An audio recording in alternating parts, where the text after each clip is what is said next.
Sua voz falava só de amor, todo gesto seu era de amor e paz. Ele trazia no coração.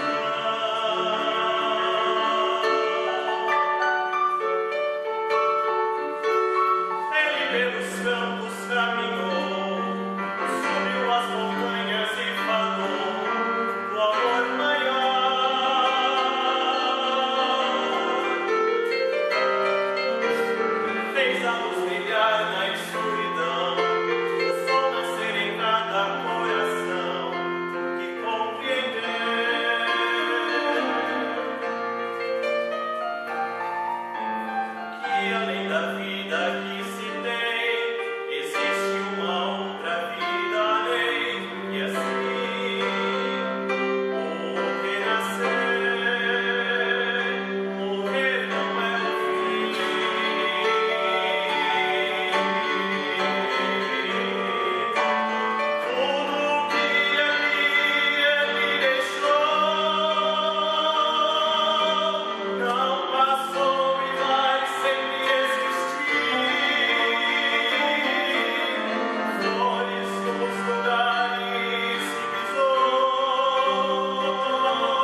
Bom dia a todos. Nós estávamos ouvindo a música, né, tão inspiradora, e me ocorreu um pequeno trocadilho que vocês vão me permitir, pensando naquilo que estavam escutando e na proposta e o nome dado a esse trabalho, né? Então, fiquei pensando, talvez uma frase veio assim à minha mente, que é preciso que tu acordes para o Evangelho, né? No sentido de acordar, né? Que cabe aí o trocadilho com os acordes musicais. E temos pensado muito nos últimos tempos, aí tivemos inclusive a oportunidade essa semana no Caibar de falar isso, sobre uma característica tão importante colocada pelo Espírito Verdade e registrada por Kardec no Evangelho segundo o Espiritismo, quando ele diz que o primeiro ensinamento trazido é o do amai-vos, né? Esse é o mais importante. O segundo, o instruí-vos. E quando nós buscamos essa instrução, no sentido mais amplo, ou quando buscamos a instrução especificamente com relação à doutrina espírita, nós vamos percebendo uma coisa muito interessante que acontece, pelo menos no aspecto pessoal isso tem ocorrido, à medida em que nós vamos revisitando os mesmos textos, os mesmos capítulos dos mesmos livros que conhecemos e lemos há tanto tempo, parece que a coisa vai naturalmente se abrindo e outras características elas aparecem. E algumas percepções que não tínhamos há 5, 10 anos atrás, elas começam a brotar. É como se, na verdade estou convencido disso, de que tudo está lá. E nós vamos, ao longo do tempo, avançando um pouquinho e tendo a capacidade de penetrar um pouquinho mais nesses ensinamentos, né? Então, as lições do Evangelho, na verdade, são lições definitivas. Quando Jesus nos coloca, eu sou a luz do mundo, a luz veio para clarear e ela clareia sempre. Então ela nos clareia em parte quando conseguimos apenas pegar uma restezinha dessa luz, mas à medida em que nós vamos avançando e vamos insistindo, e essa insistência não pode vir apenas através do instruí-vos, mas necessariamente através do amai-vos, porque é aí que isto nos abre portas muito importantes desta compreensão, já que nós sabemos que o resumo de toda a doutrina de Jesus é exatamente a lei de amor, né? E com relação a esse amor, isso nos liga profundamente à noção do bem, e também ao longo dos acordes que escutamos aqui, estamos me lembrando brevemente daquilo que Paulo nos fala numa mensagem que está lá no finalzinho do livro dos Espíritos, onde ele diz que a necessidade do ser humano não é apenas se envolver com aquilo que é bom, mas é também se envolver com aquilo que é belo e aprender a apreciá-lo, né? Então, nesse sentido, todas as vezes em que nós nos ligamos a algo da atividade artística, e a música tem esse poder maravilhoso, porque a música parece que nos carrega, né? Nos leva longe, nós conseguimos chegar em locais que antes desconhecidos ou que nós nem julgávamos existir. Então, isso está muito ligado à necessidade de crescimento do espírito, né? Bom, mas voltando ao tema que nos interessa, aqui hoje em especial, nós estávamos esses dias relendo alguns aspectos do capítulo de número 4 do Evangelho segundo o Espiritismo. Eu tenho certeza aqui que todos já passaram inúmeras vezes por esse capítulo. É um capítulo central que tem como título a proposta colocada por Kardec, buscando uma resposta que Jesus dá a um senador judeu, né? Ninguém poderá ver o reino de Deus se não nascer de novo. Então nós fomos buscar, e nem fomos buscar em outros livros, pegar os extratos feitos por Kardec dos textos evangélicos e tentar fazer alguma pequena correlação entre tudo isso e a sequência em que as informações vão chegando até nós. Então, por conta disso é que eu me vali da projeção aqui hoje, porque são alguns textos do Evangelho e que, sem dúvida, nós não temos a condição de guardá-los em memória. Não tínhamos há algum tempo e atualmente ainda menos, né? Com o passar do tempo, a memória tem ficado ligeiramente prejudicada, né? E fato que nos parece natural, que talvez seja produzido pelo fenômeno do aquecimento global, né? Julgamos que talvez seja isso. Bom, mas vamos lá. A primeira citação que nos parece assim, muito importante está lá no item 1 deste capítulo. Jesus, tendo vindo às cercanias de Cesareia de Filipe, interrogou assim os seus discípulos. Vamos pegar assim o brilhantismo do Kardec, a maneira como ele foi organizando a sequência dessas informações. Veja, nesse instante ele coloca um texto em que Jesus vai perguntar para os discípulos, olha, o que as pessoas acham que eu sou? Né? Ou seja, Jesus estava auscultando a percepção das pessoas através da maneira como os discípulos estavam escutando. É claro que um espírito da condição do Cristo, aquele que atingiu a perfeição que o ser humano pode almejar, né? Este espírito sabia muito bem, mas ele estava utilizando a ligação, a comunicação através dos discípulos para ele perceber aquilo que vinha sobre ele, né? Que dizem os homens com relação ao Filho do Homem? É como Jesus se chamava algumas vezes, né? Quem dizem que eu sou? Vamos ver. Eles lhe responderam: dizem uns que és João Batista, outros que Elias, outros que Jeremias ou algum dos profetas. Isso está registrado lá pelo evangelista Mateus e também pelo evangelista Marcos. O que nós percebemos aqui? Primeiro, uma noção muito clara entre o povo judeu de que aqueles que já haviam habitado o planeta poderiam voltar, uma vez que eles estão falando de personagens que já haviam passado, né? Pelo menos Elias e Jeremias. Nós sabemos que João Batista foi contemporâneo de Jesus, né? Ele até batizou Jesus. Jesus se deixou batizar no Rio Jordão, com aquele fenômeno maravilhoso que acontece, que é, vamos dizer, o início da declaração de que ali se encontrava o grande missionário.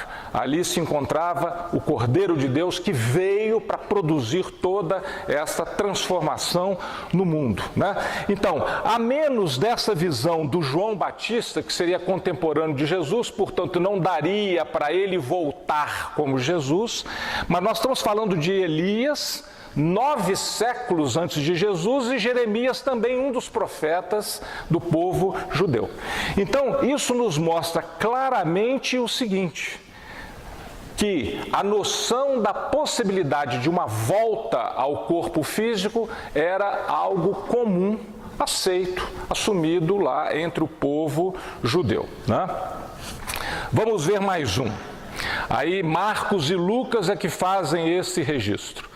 Nesse ínterim, Herodes, o tetrarca, então o potentado, né, o grande rei hebreu, ouvira falar de tudo o que fazia Jesus e seu espírito se achava em suspenso. Quer dizer, ele já ouvia muito sobre Jesus. Jesus fazia já os milagres, as curas, Jesus mobilizava grandes multidões e é claro que isto incomodava o rei da época, né? Incomodava Herodes. Além do que, deveria suscitar muita curiosidade. Se aparece alguém que começa a produzir fenômenos que não são compreendidos pela maioria de nós, isso gera uma certa curiosidade. A gente quer saber o que é que está acontecendo, quem é esta pessoa que está fazendo isso. E além de tudo, ele, como um político que estava à frente de um povo, talvez, aí é pura especulação, né? Talvez ele estivesse preocupado com a capacidade de mobilização que esse homem tinha em relação a multidões, porque ele parava e era ouvido por uma infinidade de pessoas, né?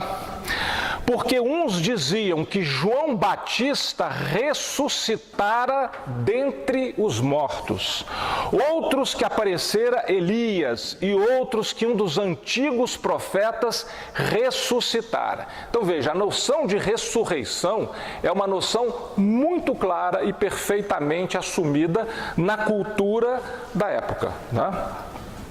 Disse então Herodes: mandei cortar a cabeça a João Batista, ou seja, eu acabei com João Batista, né? Ele trouxe a cabeça de bandeja e entregou para a sua consorte, né? Então veja, ele que fez isso, ele fica preocupado, mas eu acabei com João Batista está aí de novo, que história é essa, né? Então ele está muito incomodado com este fato.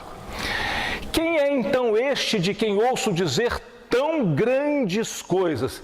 E ardia por vê-lo. É interessante essa tradução, né?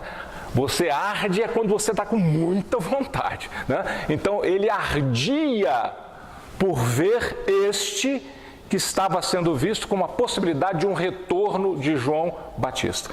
Nós sabemos claramente que não daria para ser um retorno de João Batista pelo simples fato de que eles conviveram, né? Os relatos dizem até que eles eram meio aparentados, talvez Jesus fosse um primo de João Batista. Então, nesse sentido, como eles conviveram, não teria como ele ser a ressurreição, o ressurgimento de João Batista num corpo físico. Existe uma outra passagem também que nós gostaríamos de recordar, que é colocada por Kardec, e vamos analisando a sequência que Kardec está colocando. Veja, a primeira colocação é ele perguntando aos discípulos o que as pessoas diziam a seu respeito. A segunda é o que é que o grande soberano estava achando que ele era, né? Então, na verdade, é uma visão do mundo, do político, daquele que tem poder naquela região, o que é que ele está falando sobre Jesus, sobre João Batista, etc. Agora aqui vai ser uma outra coisa, uma passagem num momento assim de grande intimidade de Jesus com 3 dos seus discípulos. Foi Pedro, Tiago e João, segundo o relato evangélico. Acho que todos conhecem o fenômeno da transfiguração. Jesus toma esses 3 discípulos, os leva a um local elevado, mas eles 4 em conjunto. Jesus os escolheu possivelmente, mais uma vez especulação, possivelmente pelas propriedades que eles tinham no aspecto mediúnico de doação fluídica e de auxílio na sustentação que Jesus precisava para o fenômeno que então acontece, né? O fenômeno, ele está descrito no Evangelho como Jesus começa a aparecer extremamente luminoso, né? Então o seu perispírito começa a ganhar luz, isso passa além do seu corpo físico e ao seu lado aparecem Moisés e Elias. Estes 2 espíritos aparecem ao lado de Jesus. Esses discípulos ficam encantados, falam: Senhor, vamos já começar a fazer uma tenda para cada um de vocês 3, etc. E Jesus, como que dissesse, numa linguagem de hoje, menos, né? Não é por aí, né?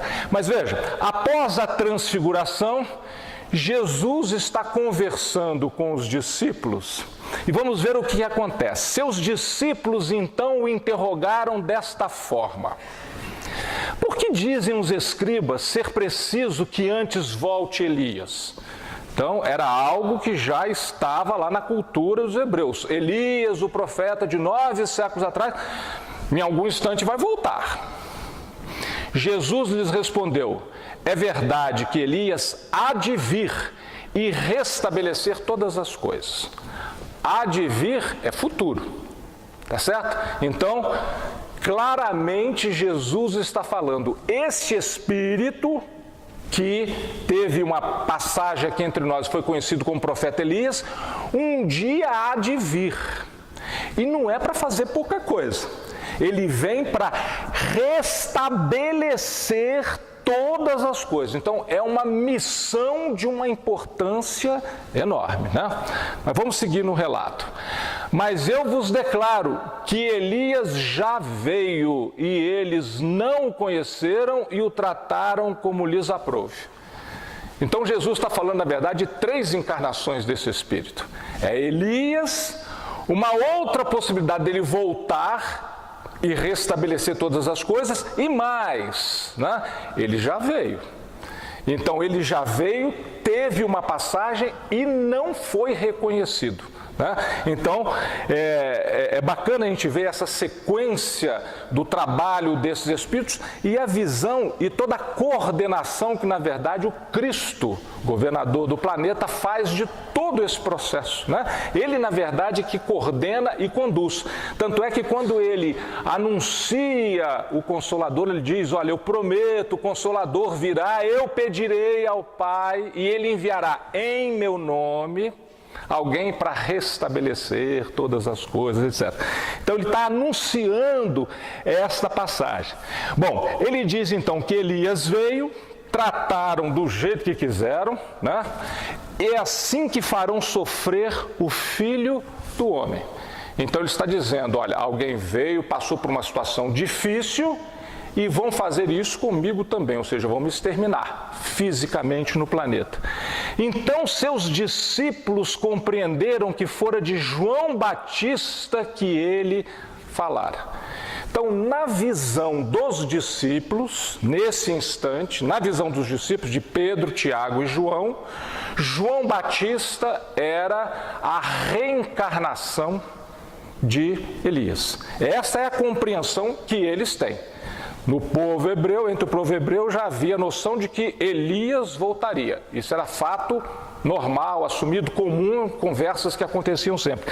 Nesse instante, os discípulos estão dizendo, olha, nós compreendemos, Jesus está falando de João Batista, Elias e João Batista são, na verdade, o mesmo espírito, ou a mesma alma, ou o mesmo ser. Talvez a noção de espírito ainda não estivesse com tanta clareza naquele tempo, tá certo? Então veja, são visões que as pessoas tinham em relação à possibilidade de volta de algum espírito. Elias voltando, senso comum entre o povo, tá certo? Percepção do próprio soberano da época, aquele que comandava aquela região, e também a própria noção desses discípulos na intimidade com Jesus. Foi isso que eles perceberam. Mas até esse ponto, nós poderemos dizer assim, mas Jesus ainda não disse, João Batista é Elias, tá certo? Porque, na verdade, esta é a percepção que os discípulos têm deste fato. Vamos avançar um pouquinho mais e ver as colocações de Kardec, aí que vai o brilhantismo, né, a grandeza de um missionário, né, de conseguir juntar as coisas, costurar tudo e completar todo o conhecimento que nós precisamos, né? Então, como nós vimos, a reencarnação era concebida pelos judeus, só que eles usavam a palavra ressurreição. Reencarnação não era uma palavra que ainda existisse. Nós sabemos, sob o ponto de vista daquilo que a ciência nos ensina, que a ressurreição dos corpos é uma coisa praticamente impossível, porque o corpo, uma vez decomposto, as suas moléculas se espalham por aí e vão fazer parte de outros corpos, né? Agora, ressurgir em um novo corpo, isso é possível, teoricamente é possível. A ressurreição do corpo não, mas se nós mudarmos um pouquinho a preposição para a ressurreição no corpo, em algum outro corpo, aí sim. Então nós entendemos que, na verdade, a concepção original dos judeus era de ressurreição em um novo corpo. Ou seja, é nitidamente o conceito da reencarnação que a doutrina espírita tem trazido. Com exceção dos saduceus, porque os saduceus, eles não achavam que existia vida após a morte do corpo físico. Para eles o seguinte, acabou o corpo, acabou a vida, o ser simplesmente está extinto para sempre. Esse era o conceito que os saduceus tinham a respeito da vida, né? Mas vamos mais uma citação. Nós temos pelo menos mais duas aqui. Vamos mais uma. Essa é uma passagem muito interessante, porque aí vai falar dos fariseus, né? Alguém do meio dos fariseus, portanto, que acreditava na continuidade da vida, acreditava teoricamente, ou poderia acreditar, na possibilidade de uma ressurreição ou de um ressurgimento, aqui entre nós, que vai buscar a Jesus e fazer perguntas, né? Então o relato diz, isto está marcado por João. Ora, entre os fariseus havia um homem chamado Nicodemos, senador dos judeus. Então veja, é alguém com uma posição proeminente, certo? Ele era um senador, era um fariseu, e aí nós estamos falando política e religião entre os judeus sempre foi uma coisa muito interligada. Então é alguém de uma posição de destaque na sociedade, tanto do ponto de vista político como do ponto de vista religioso, que veio à noite ter com Jesus e lhe disse. Primeiro ele vai começar com uma conversa, a gente nota assim, talvez uma tendência de agradar Jesus, né, para obter a informação. Ele pergunta, mestre, sabemos que vieste da parte de Deus para nos instruir como um doutor, porquanto ninguém poderia fazer os milagres que fazes se Deus não estivesse com ele. Isso era mais ou menos uma percepção de muitos aí, né? Porque se ele estava fazendo coisas chamadas miraculosas, coisas que iam muito além daquilo que o ser humano comum podia fazer, essa pessoa era, no mínimo, especial. Ser especial é algo que foi anotado até mesmo pelos seus inimigos. Aliás, possivelmente muitos se tornaram seus inimigos porque notaram que ele era especial. E alguém especial ganha força em relação à população e pode ser um agente muito transformador. Aliás, como ele foi. Aliás, ele não veio para transformar apenas aquela sociedade, ele veio para transformar o mundo. Aliás, como ele coloca muito claramente, eu venci o mundo. Então é uma visão muito mais ampla que infelizmente muitos não conseguiram ter naquele tempo, e nós, com todas as informações que nós já temos hoje, às vezes não conseguimos chegar a essa visão com profundidade, infelizmente. Por isso nós temos que batalhar e revisitar esses textos e revisitar principalmente as nossas atitudes para que nós possamos ir penetrando essas informações, né? E aproveitando-as. Jesus lhe respondeu, em verdade digo-te, ninguém pode ver o reino de Deus se não nascer de novo. Jesus está claramente colocando a lei da reencarnação, como nós sabemos, tá? Disse Nicodemos, como pode nascer um homem já velho? Pode tornar a entrar no ventre de sua mãe para nascer uma segunda vez? Veja, Nicodemos ficou meio perturbado, ele não entendeu a mensagem, né? Jesus está falando, é preciso nascer de novo, eu preciso voltar em um novo corpo, e ele está achando, puxa, eu não vou caber dentro da barriga da minha mãe, se é que a mãe dele ainda estava encarnada, tá certo? E outra, se estivesse encarnada, ele senador, provavelmente ela não estava mais em época reprodutiva, né? Então esse é um negócio que o incomodou profundamente, né? Retorquiu-lhe Jesus, em verdade digo-te, se o homem não renasce da água e do Espírito, veja, Jesus está falando da necessidade de dois renascimentos, renascimento da água e renascimento do Espírito, não pode entrar no reino de Deus. O que é nascido da carne é carne, e o que é nascido do Espírito é Espírito. Mais claro do que isso, não tem jeito. Só se a gente abrir o livro dos Espíritos e for ler lá que os 3 elementos gerais do universo são Deus, Espírito e matéria. É isso que Jesus está falando. O que é nascido da carne é carne. O que é nascido do Espírito é Espírito. São 2 elementos distintos. Ele está dando a dica para a gente, né? Não te admires que eu te haja dito ser preciso que nasças de novo. O Espírito sopra onde quer e ouves a sua voz, mas não sabes de onde vem ele, nem para onde vai. O mesmo se dá com todo homem que é nascido do Espírito. Então, Jesus está colocando todas as informações, é claro que ele não está colocando só para o Nicodemos, né? Todos esses relatos são para a humanidade inteira, para que nós possamos enxergar com clareza o que ele está falando. E nós temos demorado, né, para absorver, temos misturado essas palavras, tentado colocar ao sabor das nossas concepções pessoais em detrimento daquilo que é a informação pura, cristalina, trazida por Jesus.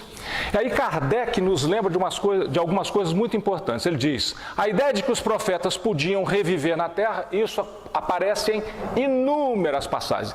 Kardec relaciona muitas lá neste capítulo, né? E Jesus a sanciona e apresenta como condição necessária. E insiste no fato. Jesus fala, é preciso nascer de novo. O que é carne, o que é espírito, né?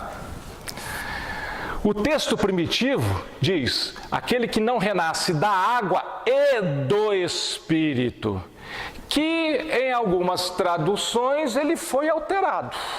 O texto deixou de ser assim e foi adulterado que, ao invés de Espírito, Espírito Santo, ou às vezes Santo Espírito, e interpretaram a água como sendo a água do batismo. O renascimento da água é através do simbolismo de uma água que nos lava de nossos pecados, etc. Nós conhecemos essa ideia. E aí nós pensamos assim, olha, Jesus, ele se deixou batizar. Assim como ele entrou no templo, assim como ele fez várias coisas, né? Ele se deixou batizar. Mas primeiro, ele não batizou ninguém. Segundo, ele não incentivou o batismo formal, que era aquele que João fazia. Então, o batismo não é um ensinamento, nem uma proposta de Jesus. Esse batismo formalizado com a água do nosso planeta. Então, o que seria esta água a que Jesus alude? Então, Kardec nos ajuda a compreender. Ele diz, olha, as crenças antigas falam da água como elemento gerador absoluto. Nós sabemos muito bem que se não existisse água no nosso planeta, a vida aqui não seria como ela é. É praticamente impossível. Nós conseguimos ficar uma série de dias sem nos alimentarmos com alimentos sólidos, mas sem água nós duramos muito pouco. A água é absolutamente fundamental. 3 dias. 3 dias, o Tarcísio está nos lembrando. Mais do que 3 dias, não dá. A água é o símbolo da natureza material.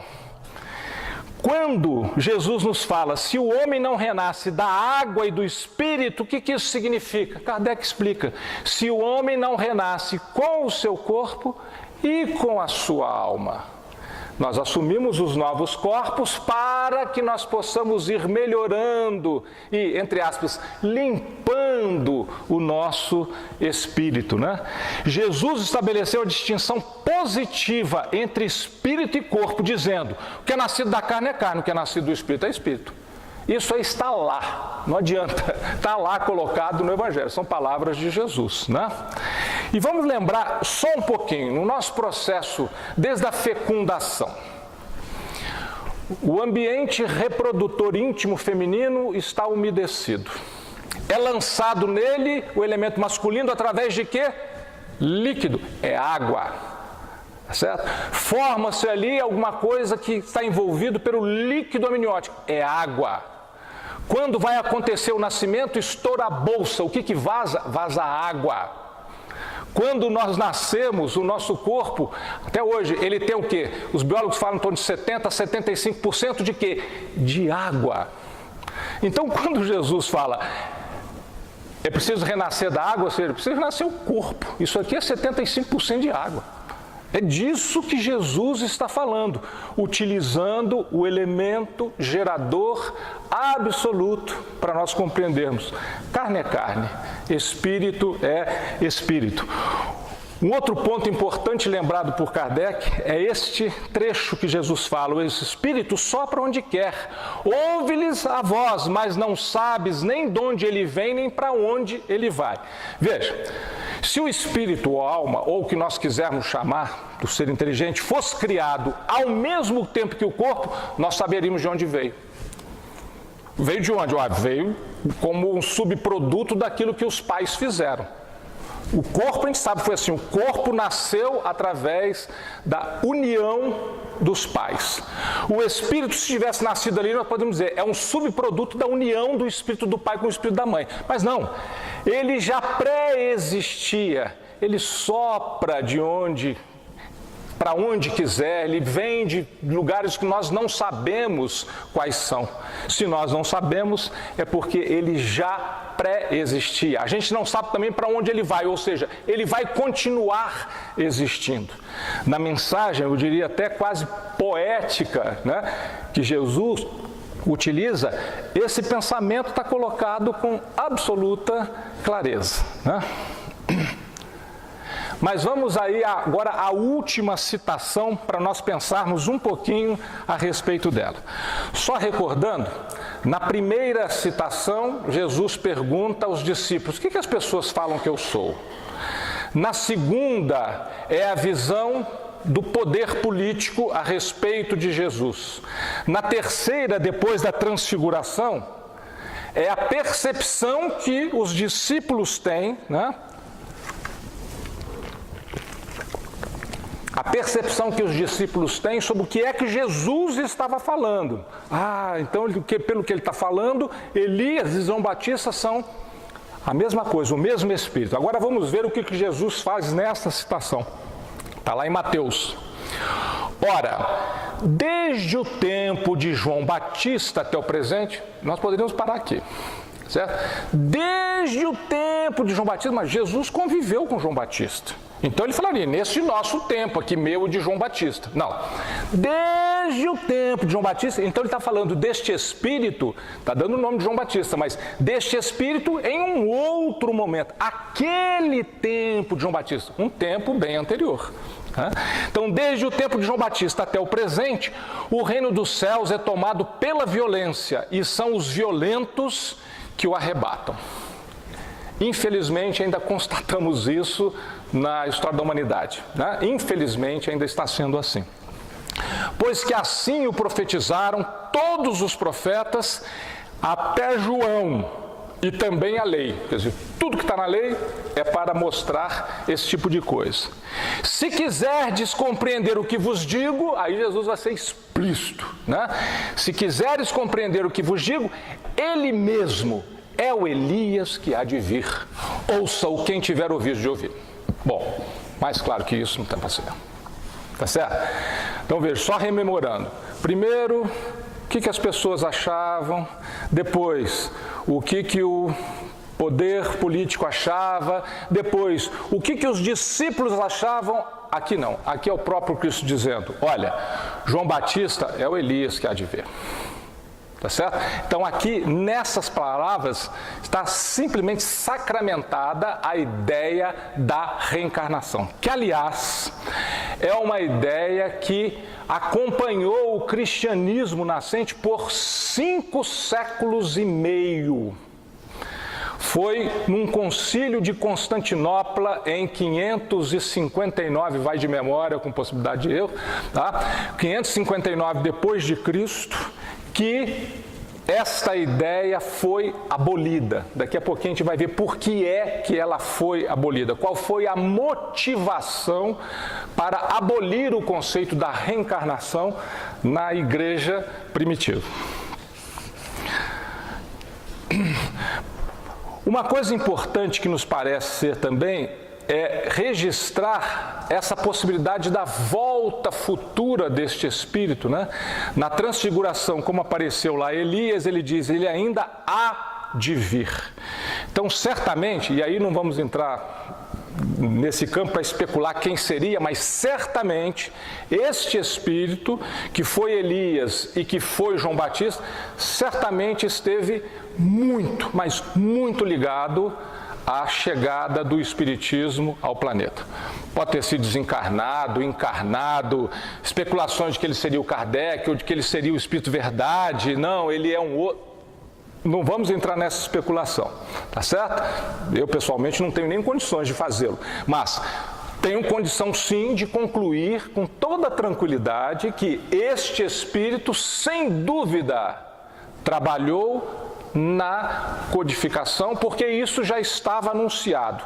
E veja, no momento em que nós enxergamos na transfiguração, Moisés, que simboliza a primeira revelação, Jesus, que é o centro de tudo, né? E é a segunda e maior revelação, que é a definitiva, e ele coloca ao lado Elias. Por que ele utilizaria este Espírito? Porque é uma mensagem que está sendo passada, né? Então, na terceira revelação, este Espírito, Elias, cumpriria sem dúvida, uma missão de elevada importância, né? Bom, vamos lá falar um pouquinho sobre o Concílio de Constantinopla. Errei 6 anos, é 553 depois de Cristo. A ideia da reencarnação era uma coisa aceita, com absoluta tranquilidade. Essas ideias estavam no cristianismo, foram absorvidas e pronto. Até que o imperador Justiniano, profundamente apaixonado por sua esposa Teodora, e Teodora, segundo os relatos que a gente tem aí da época, Teodora é uma mulher que era escravocrata e tinha muito medo da lei de causa e efeito.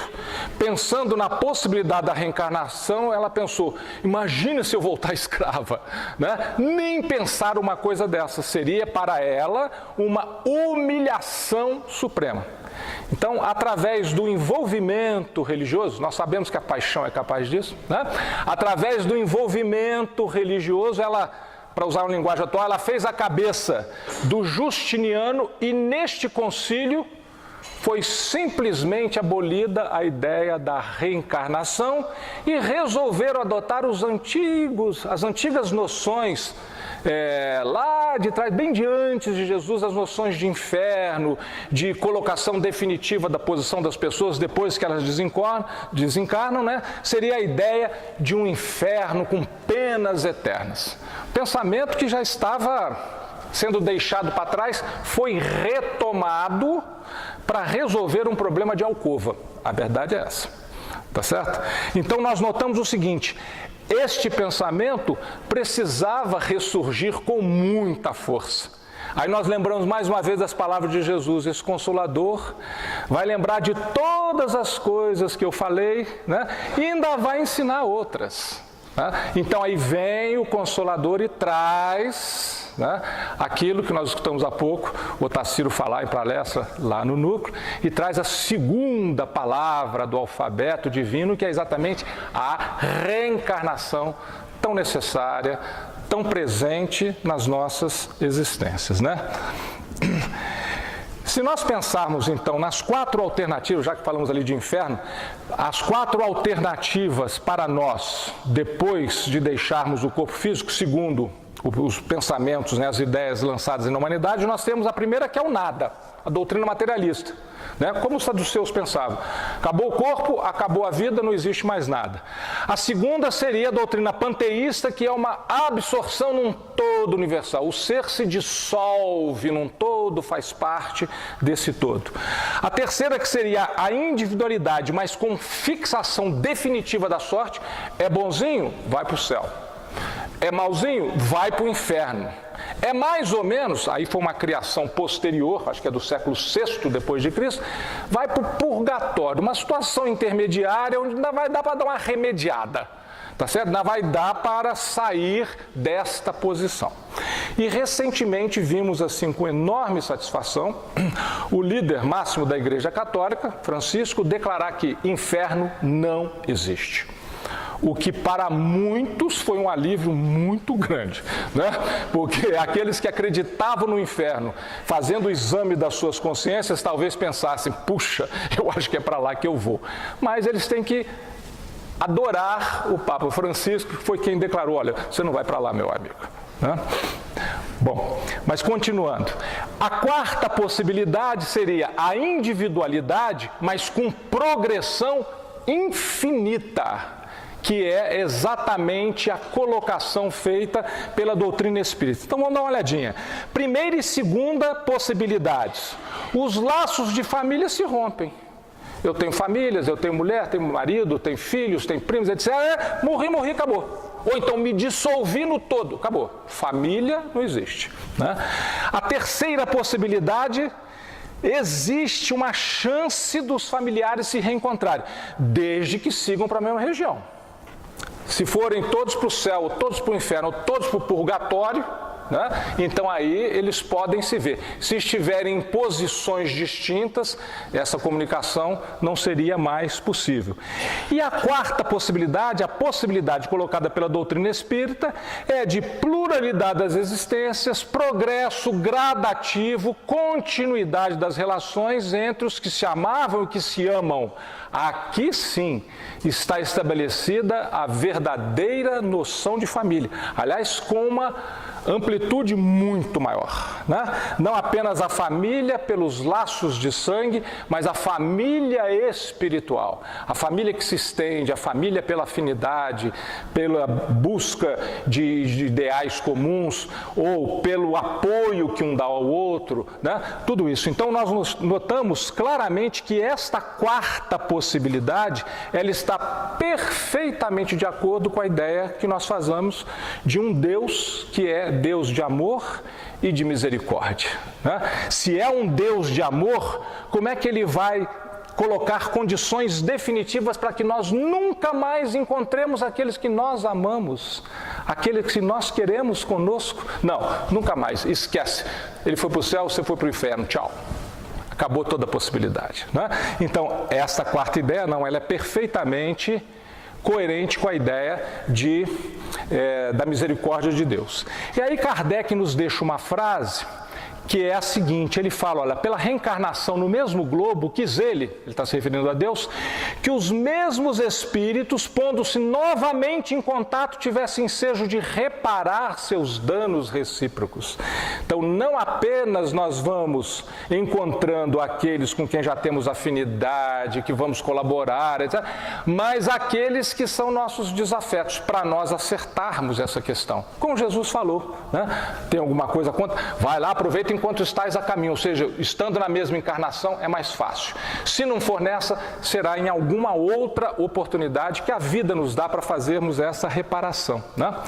Por meio das suas relações anteriores, quis além disso estabelecer sobre base espiritual os laços de família e apoiar numa lei natural os princípios da solidariedade, fraternidade e da igualdade. Princípios esses que estão tão de acordo com a ideia de que nós fazemos da misericórdia divina. Né? E para nós encerrarmos, já estou estendendo muito aqui, para nós encerrarmos, vamos apenas lembrar o que está escrito lá na lápide de Kardec, né?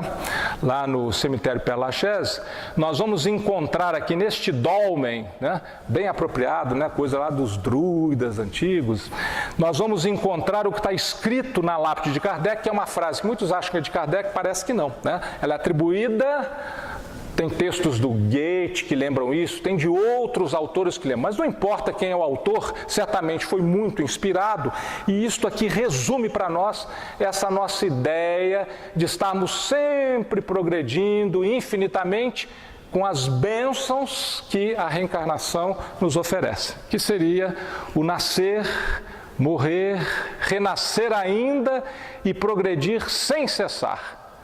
Tal é a lei.